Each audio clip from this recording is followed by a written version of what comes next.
What the key challenges facing President-elect Trump are. Well, first comes foreign affairs. Will he follow through on that promise to withdraw unconditional U.S. support for NATO and ban all Muslims from entering the country? At home, it is all about jobs, especially in manufacturing and the Rust Belt. Will he be able to negotiate international trade agreements? Trump has been a vocal supporter of the military and its veterans. He has promised to increase defence spending and smash ISIS. But how's he going to fund it? Also costly, repealing Obamacare, another one of his key election pledges. And with a Republican-dominated Congress, as Priscilla mentioned, he may just be able to do it. But what does he replace it with? And finally, his supporters want to see that long-promised wall built along the US-Mexico border and have Mexico pay for it. Well, Sky's Nick Martin reports now from El Paso in Texas, a city right on that border.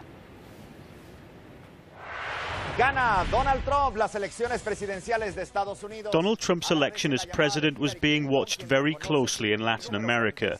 Mexico is the US's biggest trading partner, and it was rattled by the billionaire's extraordinary win. In Mexico City, there was surprise more than anything else. I woke up at 2 in the morning, realized see the result. It was like, oh my God, we're doomed. I think it's going to be a tough time. That doesn't mean that's going to be a bad time. It depends on how we all work it out as well. Trump, he doesn't like Mexican people for many reasons. So with Trump as president of USA, I think it's going to be many changes, even for Mexican people. El Paso is a city right on the Mexican border. Across America, exit polls show that nearly a third of all Latino Americans actually voted for Donald Trump. When I was just like standing in the queue right now to come into El Paso, I was listening to a lot of people talking about that. So many of them were just like saying, you know, I voted for Trump because Hillary seemed like a liar, you know, and at least Trump has the guts to speak his mind. So talk of the wall, talk of immigration, talk of deporting people, in some cases not on their mind. Definitely. Well, we're talking about U.S. citizen Mexicans, you know. They are on Mexican heritage, but they have their papers assured on this side of the border. Those were the people who was voting for Trump. Those were the Mexicans voting for Trump. 25,000 people cross this border into America every single day. But it's also the gateway for guns, drugs and people trafficking. And Donald Trump put that at centre stage of his campaign. More than half of the US-Mexico border is made up of a fence just like this one. And Donald Trump wants to replace it with a big wall. Of course, now that he's president, he can do just that. But he runs the risk of not just dividing two countries, but dividing communities as well. That's what Valerie Padilla thinks. She crosses the border from neighbouring Juarez to El Paso to study every day. My first reaction was anger.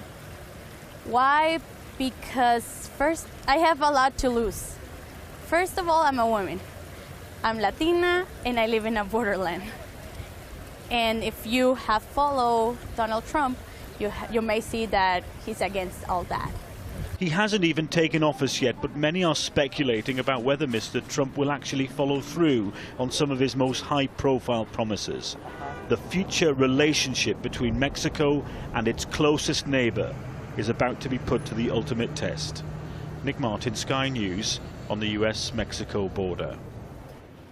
Well, staying with that situation on the border, and the Mexican president has spoken for the first time since Donald Trump's win. Enrique Pena Nieto told reporters he's had a positive conversation with the US president-elect.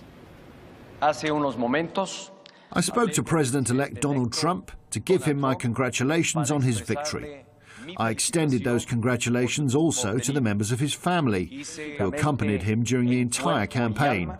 I have to say it was a cordial, friendly and respectful conversation.